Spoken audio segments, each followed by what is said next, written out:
So guys, may problema ba kayo sa inyong booking reference sa Cebu Pack?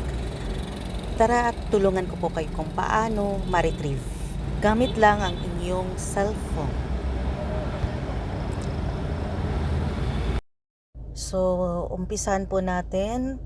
Una, punta po kayo sa Messenger at i-type nyo yung Cebu Pacific, and then makikita mo yung Cebu Pacific Air na may dot, i-click nyo yan.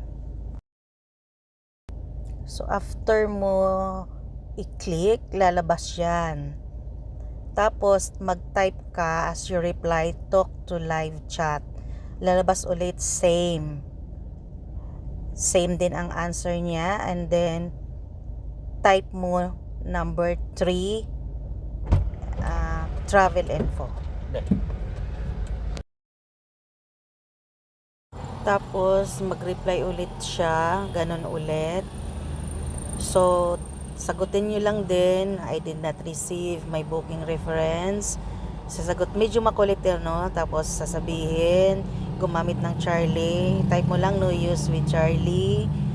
Tapos hanggang magsabi na siya ng try me again with different words, live chat again ang i-reply mo. Basta sabihin mo lang ng paulit-ulit na you need to talk to a live chat agent. So hanggang mag-reply ulit siya ng do any of the following options match your concern, type mo ulit I want a live agent, and then ito na yung lalabas. So pag ito na yung lalabas, ibig sabihin pwede ka nang mag-fill up ng mga hinihingi niya, like this one, what's your email, kasi wala tayo niyang hinihingi nga natin ang booking references. So dito ka sa baba yung may nakalagay na what's your email, so ilalagay mo na yung email ad mo. Hintayin natin kung ano magiging reply niya ulit. So yun, nag-reply siya dito na what's your email. Papadala mo lang yung email ad mo, tapos may reply na siya kung ano yung concern mo. So lagyan mo I did not receive my booking references on my email, and then mayroon siyang reply na transferring you to a human agent, please wait. So ito na yon, ito na yung inaantay natin na mag-reply, na mai-reply ng taga Cebu Pacific. So ayan, connected ka na doon sa kanilang chatting live agent. Dito sa akin, chatting with Ella. So ayan na, nagpapakilala na siya, and then mayroon silang binibigay na reference number. So pag mayroon ka nang na-receive nito, ibig sabihin you are now talking to a live chat agent. So ayan, tatanungin ka lang niya kung anong pangalan mo, i-reply mo, and then i-reply ka lang ulit. Kung ano yung mga hilihingi, replyan mo lang. So ayan, acknowledge ka na, and then replyan mo lang din siya ng gusto mo. So can you send to my email my booking reference. Ito namang copy ng aking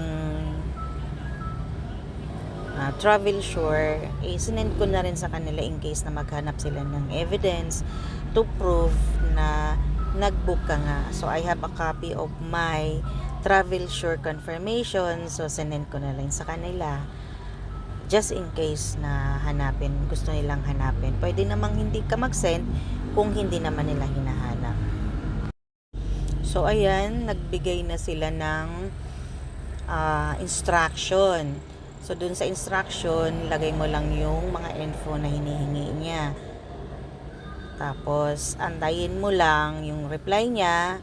Pag makikita mo yung reply nila na thank you for that, just clarify your concern is resending an itinerary, is that correct? So type mo lang, reply mo lang yes. Then, alright, please inform that you already resend. So, kung makikita mo na nagre-resend sila, nasa iyong messenger, i-check mo yung, sa email, i-check mo yung email mo kung pumasok na.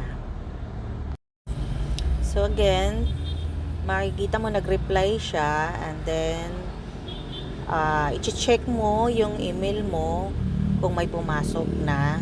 Kung wala, balikan mo lang ulit yung chat, sabihin mo na wala ka pang na-receive, and then balikan mo lang ulit kung wala ka pa rin na-receive, and then pwede mo namang hingin sa kanya yung booking reference na i-type na lang. Sa akin hiningi ko at tinype naman niya doon sa aming live chat.